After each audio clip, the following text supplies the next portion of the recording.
Berdurasi sepanjang 96 menit, 12 Angry Men menceritakan tentang 12 laki-laki yang menjadi juri untuk menentukan vonis di sebuah persidangan atas kasus pembunuhan yang dilakukan oleh seorang anak kepada ayahnya. Jadi langsung saja kita masuk ke dalam isi ceritanya.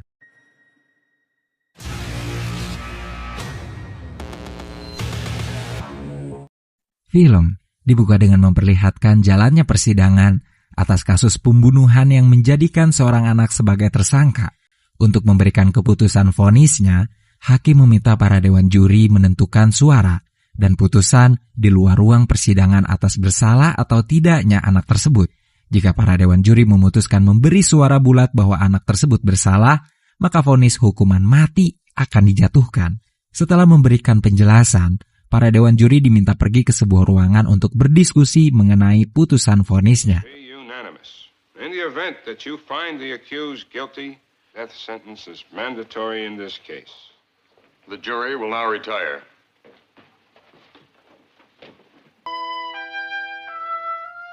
Setelah pengawas memastikan semua dewan juri telah berada di ruangan, ia keluar dan mengunci pintunya. 12 juri dengan beragam usia dan pekerjaan mulai duduk di kursi sesuai urutannya. Juri dengan urutan pertama memimpin diskusi dengan bertindak sebagai moderator dan mengingatkan keputusan bulat mereka bisa mengantar seseorang ke kursi listrik. Sebelum diskusi dimulai, mereka mengambil suara dari yang menyetujui bahwa anak itu bersalah atau tidak. Hasilnya, ada 11 orang menyatakan bersalah dan 1 orang menyatakan keraguannya atas fakta-fakta yang diberikan selama sidang berlangsung.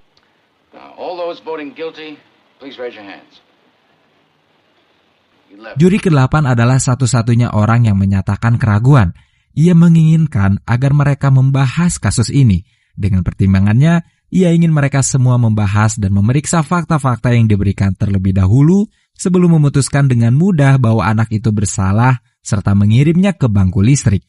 Mulai dari situ, juri 8 menjabarkan pendapat dan fakta tentang tersangka berusia 18 tahun yang lahir dan tumbuh di pemukiman kumuh. Ia merasa bahwa anak yang sejak kecil hidupnya menderita itu setidaknya harus mendapat sedikit keadilan dari mereka. This kid's been kicked around all of his life. You know, born in a slum, mother dead since he was 9.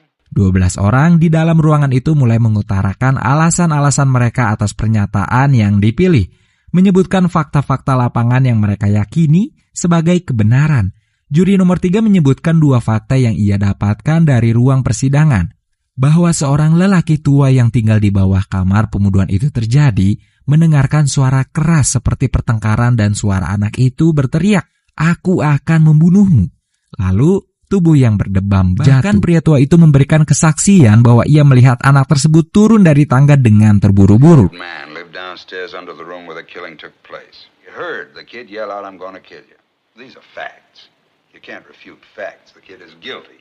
Juri keempat mengatakan bahwa anak tersebut yang mengaku bahwa ia pergi ke bioskop dan tidak mengetahui bahwa ayahnya dibunuh adalah sebuah kebohongan karena ia tidak mengingat judul atau pemeran filmnya.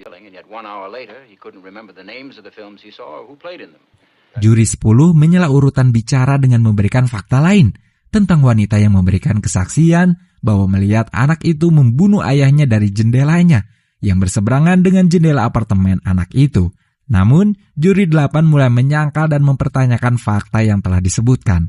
Ia merasa ragu, bahkan tidak mempercayai pengakuan para saksi.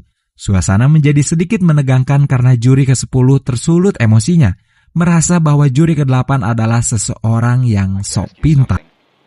You don't believe the boy's story. How come you believe the woman's? You're a pretty smart fella, aren't you? Okay, gentlemen. Ketegangan itu tidak berlangsung lama. Moderator menengahi dan meminta pendapat berikutnya diutarakan. Juri ke-5 melewati hak bicaranya serta membiarkan juri ke-6 langsung memberikan pendapat, mengulang fakta yang sama dengan yang diberikan oleh juri ke-3 dan juri ke-10. Sedangkan juri ke-7 menyebutkan rekam jejak kriminal yang dilakukan anak tersebut, meyakini bahwa anak itu bermasalah dan sudah pasti berani melakukan pembunuhan terhadap ayahnya dengan menusukkan pisau lipat ke dada sang ayah. Karena faktanya anak itu memang mahir menggunakan pisau. He threw a rock at a teacher. He's been arrested for mugging. He's picked up twice for knife fighting. Oh yeah, they say he's real handy. Giliran juri ke-8 memberikan pendapatnya. Ia mengatakan kecurigaannya atas sikap pengacara pembela yang minim sekali usaha untuk membela anak tersebut dan masih meragukan pernyataan para saksi yang bersumpah. Membawa pengandaian, ia meminta mereka membayangkan seandainya para saksi itu memberikan kesaksian palsu dan salah. Kemudian juri ketiga menyela pembicaraan, menyebutkan barang bukti pisau yang menancap di tubuh korban, pisau yang sama dengan yang diakui tersangka bahwa malam itu ia memang membelinya. Juri 8 meminta sang moderator menunjukkan pisau itu lagi ke ruang diskusi mereka. Sementara pisau itu sedang diambil oleh pengawas yang berjaga, juri keempat menyebutkan fakta-fakta tentang pisau lipat itu.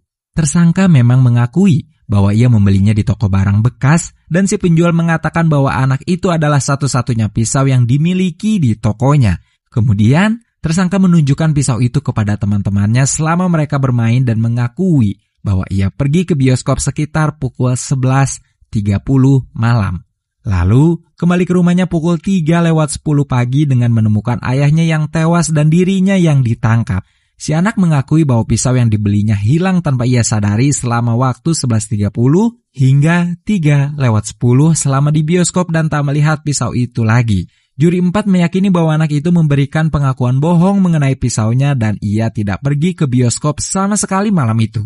Di saat yang bersamaan, pengawas datang dan memberikan pisau itu yang kemudian ditunjukkan oleh juri 4 kepada juri 8. Really fell through a hole in the boy's pocket. Someone picked it up off the street, went to the boy's house, and stabbed his father with it just to test its sharpness? No, I'm just saying it's possible the boy lost his knife and that somebody else stabbed his father with it. Dengan teramat yakin, juri 4 mengatakan bahwa itu pisau unik yang tidak mungkin dimiliki oleh orang lain. Juri 8 masih bersikeras bahwa ada kemungkinan pisau anak itu benar-benar hilang dan pisau yang digunakan dalam pembunuhan kebetulan mirip. Karena tak ada yang mempercayainya, juri 8 mengeluarkan pisau lain dari saku jasnya.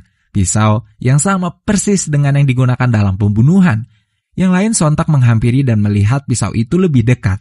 Di saat yang bersamaan, juri 8 mengatakan bahwa pisau itu ia beli di toko pegadaian yang tak jauh dari rumah si anak dan mungkin masih banyak pisau serupa.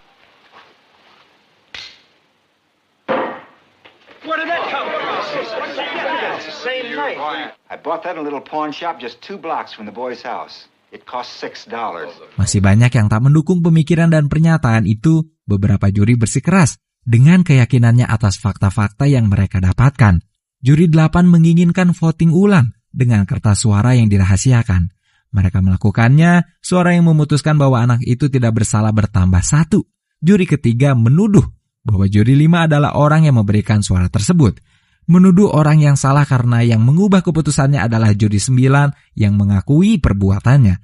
Ia memberikan alasan bahwa ia pun meragukan fakta dan ingin mendengarkan bukti lebih banyak lagi yang dapat menguatkan keputusannya. Guilty.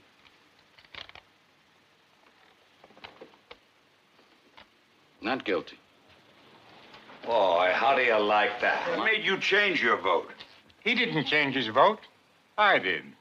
Oh, fine. I knew it. The boy in trial is probably guilty, but I want to hear more. Mereka beristirahat untuk beberapa saat karena juri 7 meninggalkan ruang diskusi untuk ke toilet. Diskusi kembali dimulai dengan mempertanyakan suara yang didengar oleh pria tua itu di apartemen. Dan seorang wanita yang melihat kejadian pembunuhan itu dari jendela saat kereta layang melintas. Juri 8 menanyakan berapa lama waktu yang dibutuhkan oleh kereta layang itu untuk melintas. Namun pertanyaannya terhenti saat melihat juri 3 dan 12 bermain sesuatu di atas kertas. Perasaan kesalnya terlihat. Ia menghampiri mereka dan mengambil lalu meremas kertas tersebut.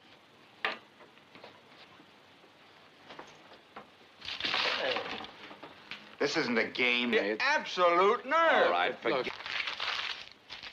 No, calm down. Who does he think he is? All right, I'm telling you. Juri 8 mengulang pertanyaannya.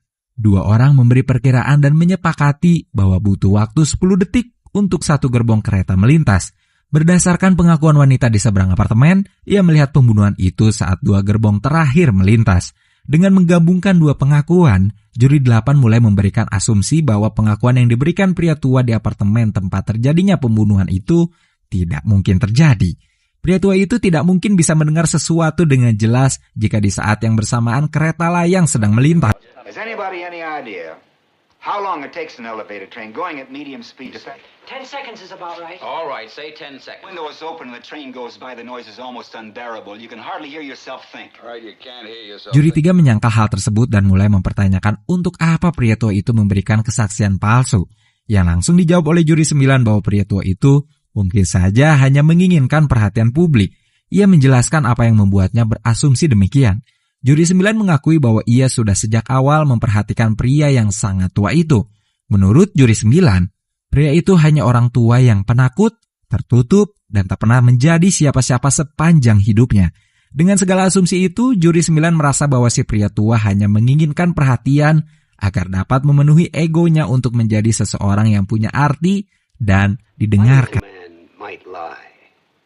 Yeah, it was just that I looked at him for a very long time. No insignificant old man who has been nothing all his life. Cara untuk tidak bersalah kini bertambah satu dari juri 5. Mendengar hal itu, juri 7 semakin kesal karena mulai yakin mereka akan berada di ruangan itu lebih lama dan membuatnya melewatkan pertandingan baseball. Kekesalannya itu disampaikan dengan menyudutkan juri 8 dan mengaitkannya pada pengacara pembela yang bahkan tidak yakin bahwa anak itu memiliki peluang untuk terbebas dari gugatan. Namun juri 8 menjawab dugaan tak kalah sengit bahwa pengacara yang ditunjuk oleh pengadilan itu mungkin saja tidak menginginkan ditunjuk untuk menangani kasus ini, karena barangkali tidak ada keuntungan yang bisa ia dapatkan. Mr. Foreman, I'd like to change my vote to not guilty. You what? You heard me. For crying out loud, the kid's own lawyer knew he didn't stand a chance. He didn't want the case, or he resented being appointed. It's the kind of case that brings him nothing. No money, no glory, not even much chance of winning. Di tengah ketegangan, juri 11 yang terus memperhatikan perdebatan dan pendapat setiap orang mulai angkat bicara dengan mempertanyakan keganjilan yang terjadi. Asumsinya, jika anak itu benar-benar membunuh ayahnya, ia tidak mungkin kembali ke rumah dalam waktu 3 jam kemudian. Now my question is, if he really had killed his father, why would he come back home 3 hours later? Suara untuk tidak bersalah kini bertambah 1. Juri 11 mengangkat tangannya di saat moderator hampir menutup sesi voting itu. Beberapa orang mulai mengeluh atas hal itu. Juri 3 yang mudah sekali tersulut emosi mulai marah-marah. Those voting not guilty, please raise your hands. Pardon? I vote not guilty. Oh. What? Now, give me reasons. I don't have to defend my decision to you. Saat yang sama, juri 7 mulai mengatakan bahwa seharusnya mereka mempercayai pengakuan pria tua yang berlari ke pintu untuk melihat anak itu. Hal itu membuat juri 5 menyadari keganjilan yang lain. See the kid tearing down the steps 15 seconds after the killing? Hold on a second, now look. Did the old man say he ran to the door? Ia tak yakin bahwa pria tua itu bisa berlari hingga ke ujung koridor dengan kaki kirinya yang selalu ia seret. Juri 8 meminta diagram apartemen untuk memastikan bagaimana seorang pria tua dengan langkah yang diseret bisa berlari ke koridor hanya dalam waktu 15 detik. Setelah mendapat diagramnya, ia menghitung berapa langkah yang dibutuhkan lelaki itu hingga dapat melihat si anak di tangga. 12 kaki untuk keluar kamar dan 43 kaki untuk membuka pintu depan. Juri 8 mulai meragukan bahwa pria tua itu yang kesulitan berjalan bisa melakukannya dalam waktu 15 detik. Right, here's the apartment where the killing took place. The old man was in this bedroom right here. He says he crossed to the door and walked down the hall 15 seconds after the body hit the floor. Correct. He opened the bedroom door, walked 43 feet down and opened the front door, all in 15 seconds. You think he could have done it? Ia melakukan reka ulang untuk membuktikan asumsinya. Setelah menghitung langkah dan berjalan menyeret kakinya, juri 2 yang menghitung waktu mengatakan bahwa itu menghabiskan waktu 41 detik. Membuktikan asumsi juri 8 memang benar.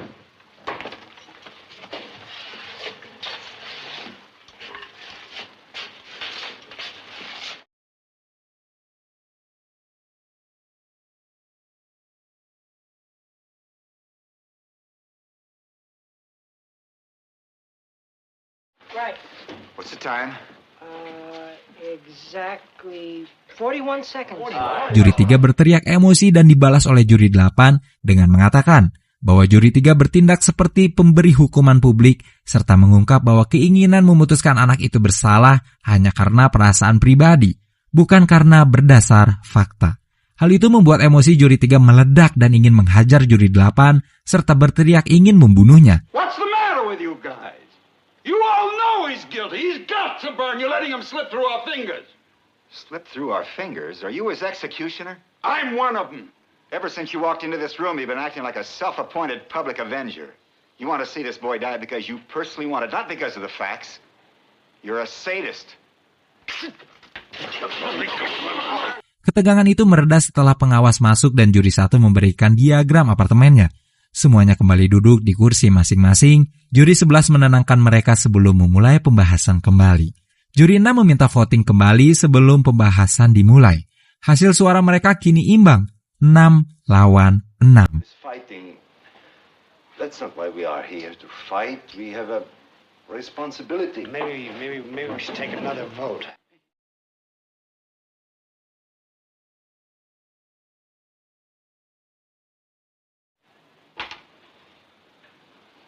Vote is now 6-6. Beberapa orang telah mengubah pikirannya. Suasana hening sejenak karena semua orang sibuk dengan udara yang sangat panas hingga keringat membanjiri tubuh mereka. Tiba-tiba hujan turun. Mereka kembali berdiskusi dengan membahas tentang anak tersebut yang tak dapat mengingat judul dan pemeran film.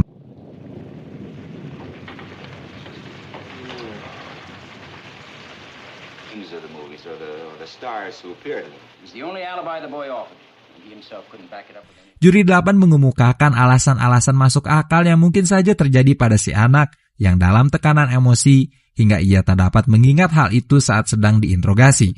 Beberapa orang masih tak mempercayainya, namun hal itu dikuatkan dengan pertanyaan yang dilontarkan juri 8 pada juri 4, membuat setidaknya alasan itu lebih masuk akal.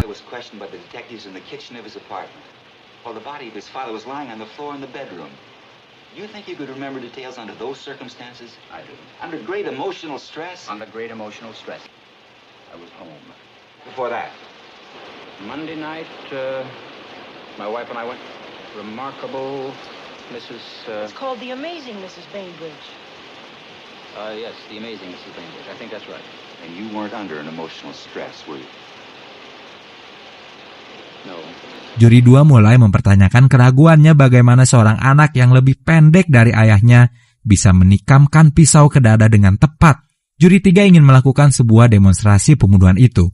Dengan pisau milik juri 8, ia mengarahkan pisau itu ke arah dada juri 8, membuat beberapa orang berdiri dan sedikit berteriak. Juri 3 menegaskan bahwa tidak akan ada yang terluka dalam demonstrasi itu. Ia hanya berusaha meyakinkan setiap orang bahwa asumsinya itu benar. The downward angle of it, 7 inches tall. His father was 6'2". That's a difference of 7 inches. What's the matter? Well, this is the way I'd stab a man who was taller than I was. Look at the angle. Down and in. Namun, juri 5 meragukan asumsinya. Ia hidup di lingkungan yang kumuh dan pernah melihat perkelahian dengan pisau. Ia memberitahu bahwa seorang ahli pisau tidak akan membunuh dengan cara seperti itu. Too much time switching hands. Here's how. Underhand. Setelah demonstrasi itu, juri 8 menanyakan juri 12 dan juri 7 tentang pendapat mereka. Karena sudah merasa muak dengan ingin segera cepat selesai, juri 7 mengubah keputusannya dan menyatakan tidak bersalah. Hal itu justru membuat keributan baru antara juri 7 dan 11. Juri 11 merasa marah karena ia tidak menyukai sikap juri 7 yang seolah mempermainkan nyawa seseorang. Pertengkaran tak berlangsung lama. Juri 8 memutuskan untuk voting ulang. How about you? I changed my vote to not guilty. You what? You heard me. I had enough. What do you mean you've had enough? That's no answer.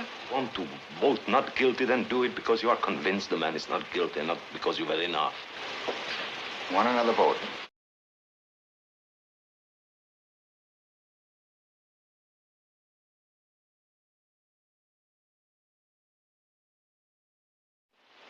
Well, the vote's 9-3 in favor of acquittal. I don't understand you people. Kini, suara menjadi lebih unggul kepada tidak bersalah dengan perolehan 9 suara.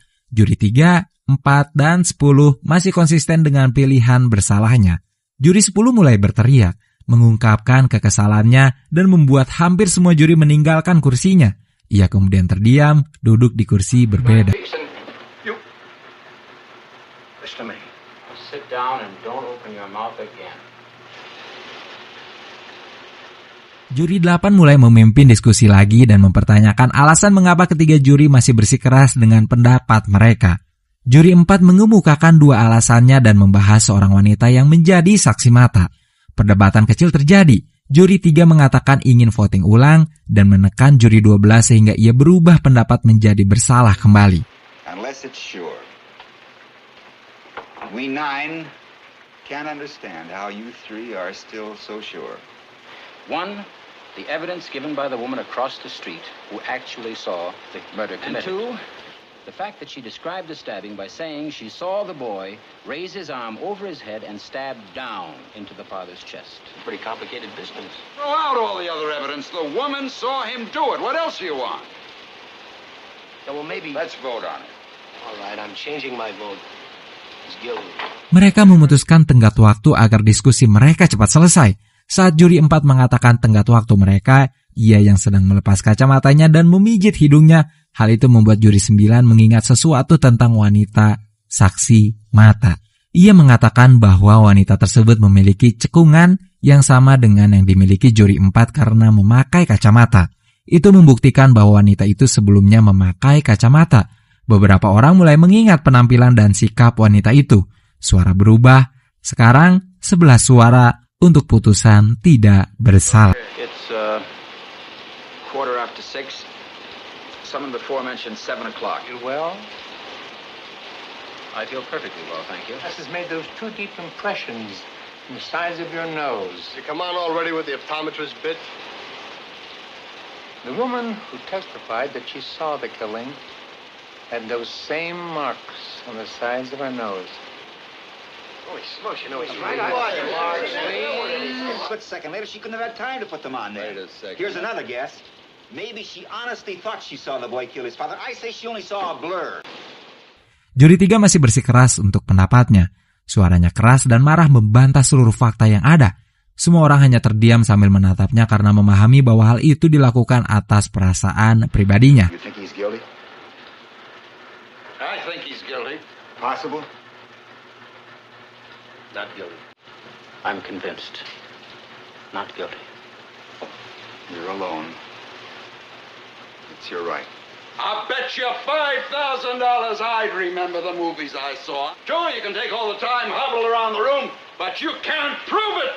Namun, fotonya bersama sang putra yang tergeletak di atas meja membuatnya menangis dan memutuskan memberi suara tidak bersalah. Putusan bulat telah mereka dapatkan. Mereka memutuskan bahwa anak itu tidak bersalah dan berhak mendapatkan pemaafan dan keringanan dari hakim dan pengadilan. Semua orang keluar dari ruangan, kembali pada kehidupan dan rutinitasnya masing-masing. Lalu film pun selesai. Bunch of bleeding hearts. Rotten kids, you work your life out. Not guilty.